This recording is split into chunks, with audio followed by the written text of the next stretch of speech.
다음 얘기도 한번 해보겠습니다.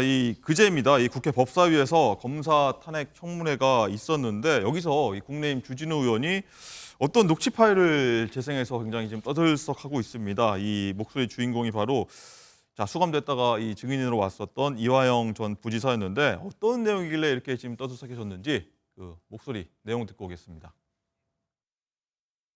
법원에 로비했고 변호사비 대납했고. 뭐 구체적인 액수도 좀 나오고 민주자 쪽이 후원금을 냈고 저는 사실은 굉장히 두려워요. 주진우 의원님한테 제가 드리고 싶은데 저 녹취를 어디서 구했습니까?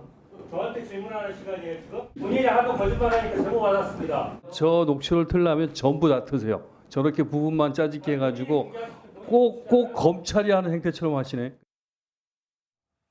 자, 주진우 의원이 이화영 전 부지사 변호인과 그 이 전 지사가 이제 수원구치소에서 접견했던 내용을 녹음한 걸 이제 튼 건데 이 공개된 내용이 사실 들으신 것처럼 심상치가 않은데 자, 소정욱 변호사님, 이 법원에 로비했고 변호사비 대납했고 뭐 이런 내용들이 이제 녹취를 보면 나오는데 자, 이 전 부지사가 이 김성태 전 쌍방울 회장에게 뭐 팩트가 있는 것 같다, 뭐 굉장히 두렵다 이런 얘기를 하는데 뭐가 두렵다라고 봐야 되는 겁니까? 일단 이제 저 녹취는 불법 녹취가 맞아요. 위법 수집 증거 배제법조에서 저거 증거로 쓰면 안 되는 겁니다. 네.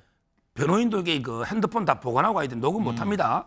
저 불법으로 제가 보기에 그 변호인이 녹음한 것 같아요. 변호인 녹음한 것 같다. 이화영 전 지사. 이화영 지사가 교도소에서 네. 녹은 게 없잖아요. 네. 저는 말도 안 되는 게 일이 벌어진 거고 일단 불법 네. 녹취는 맞고요. 자, 그다음에 그 녹취를 보면 한 세 가지가 있어요. 이재명 대표 대법원 권순일 외에도 항소심 때부터 이게 그 판사 로비한다고 돈을 줬다. 네. 이게 있고요. 그다음에 이해찬 대표가 하는 광장이라는 조직 이게 민주평화광장 바뀌거든요. 네. 거기에 그 이해찬 측의 돈을 도와줬다. 이게 있고요. 그다음에 그 본인하고 김용 있잖아요. 김용 그분 통해서 이게 그 이재명 측에 돈을 줬다. 네. 이런 세 가지 정도를 이제 그 이야기를 해요. 그러면서 이게 뭐라냐면 이화영 이분이 일부 자백을 했었잖아요. 또 번복하고 검찰이 자백했다 번복했다 하잖아요. 그 자백한 이유가 이런 게 내가 협박 때문에 김성태 회장 당해서 자백했다 이런 이야기가 지금 녹음이 된 겁니다. 네. 따라서 저는 국민의힘에서 이제 고발할 거예요. 그때 이재명 대표, 이화영, 김성태 저는 그때 이해찬 대표까지 고발해야 돼요. 4명 해야 됩니다. 이해찬 대표 조직에 주다 하니까 아마 국민의힘에서 이제 고발한다 합니다. 결국 이제 그 혹을 떼려고 이화영 불렀다가 혹을 하나 더 붙이게 된 거예요. 그렇군요. 자, 강성필 대변인, 일단은 이화영 전 부지사는 이거 도대체 자료 어디서 났냐라고 계속 반문하면서 그럼 맞는 거 아니야라고 반대쪽 진영에서는 볼 수가 있는 것 같은데 어쨌든 주 의원과 여당 입장에서는 이 자기 의혹을 일일이 나열한 것 같다. 서 변호사님 말씀하셨지만 어쨌든 이 세 사람을 뭐 이화영, 이재명, 김성태 이 세 사람을 여당에서는 고발할 방침이라고 하는데 말씀하신 것처럼 야당이 발목 오히려 잡힌 것 같다는 의견이신데 어떻게 보십니까? 아니 뭐 발목이 잡혔는지 안 잡혔는지 뭐 두고 봐야 할 일이지만 네. 저는 기본적으로 이재명 대표의 변호사비 대납, 쌍방울과 관련된 의혹들이 과거에 있었습니다. 그런데 검찰 기소했나요? 말은 하고 기소 못했습니다. 아니 그렇게 증거가 정확하면은 기소하면 되지 않습니까? 이재명 대표의 뭐 사사건건 다 들여다봐가지고 기소할 수 있는 건 다 기소하고 있는 상황 아닌데 기소를 못했다는 건 증거가 부족하다는 얘기 아니겠습니까? 그리고 목적이 정당하더라도 그 과정에 불법이 있었다면은 그것은 불법인 거죠. 그러니까 우리 서 변호사님께서 말씀하셨지만 어떻게 저 녹취록이 저는 이화영 그 부지사도 모르는데 주진우 의원한테 그게 갔을까? 이화영 그 부지사의 변호인 같은 경우는 이거 법원에 제출했다는 거 아니겠습니까? 네. 법원에 제출을 하면 검찰도 볼 수가 있는 거죠. 네. 그럼 검찰을 통해서 주진우 의원이 또 검찰 출신이잖아요. 그래서 이것을 불법적으로 치도한 것이 아닌가라고 의혹을 제기하고 있습니다. 그리고 두 번째는 이화영 전 부지사의 이런 내용 녹취록 자체가 일부분만 드러내가지고 지금 틀어놓은 거 아니겠습니까? 그런데 주진우 의원의 주장처럼 이화영 전 부지사가 그렇게 본인에게 불리한 내용이 많다고 하면 그 전체 녹취록을 왜 법사위에 바로 그날 그 시간에 바로 현장에 제출을 했겠습니까? 본인은 전체적으로 들어보면 아무런 잘못이 없기 때문에 그렇게 떳떳하게 할 수 있는 것이죠. 그렇기 때문에 저는 이 부분에 있어서 그러니까 주진우 의원도 어떻게 해서 그 녹취록을 입수했는지도 밝혀야 된다. 네. 그리고 전체 녹취록을 공개했기 때문에 거기를 두고 또 평가를 하고 판사가 판결을 내릴 것이다. 저는 네. 그렇게 봅니다. 자, 서 변호사님, 그러면 이 녹취록을 검찰로부터 혹시나 주진우 의원이 받았다.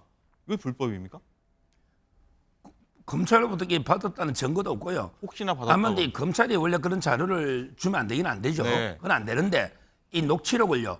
원래 짜깁기 가국에 보도한 게 오마이뉴스입니다.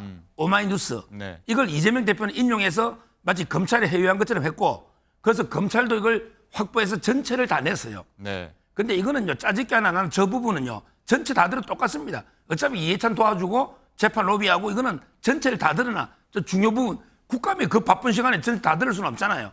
따라서 저거는 짜집기하고는 아무 관계 없는 내용이고 주진우 의원이 확보한 거는 오마이뉴스나 여러 군데 이미 다 퍼져 있기 때문에 네. 확보한 걸 보이고. 이화영 전 부지사도 오마이뉴스에 있는 거 아니냐. 그 주진우 의원도 계속 거기서 그 어제 얘기를 계속 했었죠. 이미 그 웬만한 언론 조선일보도 단독으로 다 들고 있고요. 네. 제가 알기에 웬만한 언론사는 다 들고 있더라고 저 녹취를. 근데 불법 증거는 맞습니다. 그렇군요. 자, 이런 가운데서 이재명 대표의 이 대북 송금 재판도 이제 본격 시작되는데 이 대표가 또 재판부 재배당을 요청을 했습니다.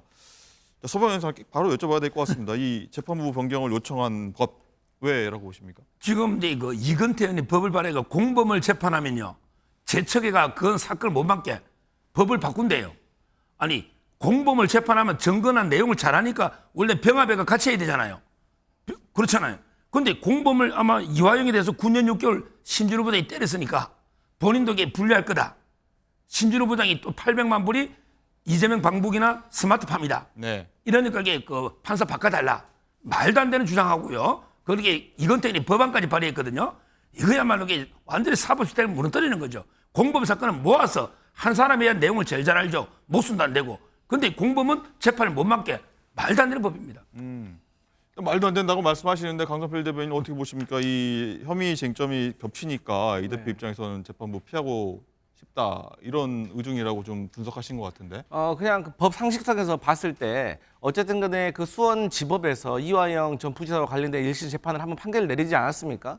그렇기 때문에 그 같은 재판부가 이재명 대표 거의 비슷한 사건이잖아요. 우리 서정호 변호사님 말씀하셨던 것처럼 같은 사건에서 같은 재판부가 본다는 것은 어떻게 보면 삼심제 같이 어떤 다양성에 대해서 침해를 받을 수도 있고 또 이재명 대표가 4개의 재판이 있는데 그중에 3개가 중앙지법에 있습니다.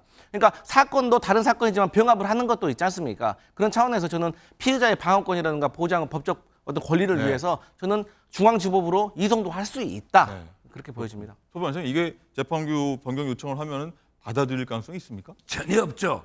지금 3심제 이야기했잖아요. 항소심하고 대법원에 있고 1심에 관여했던 사람이 항소심에는 못해요.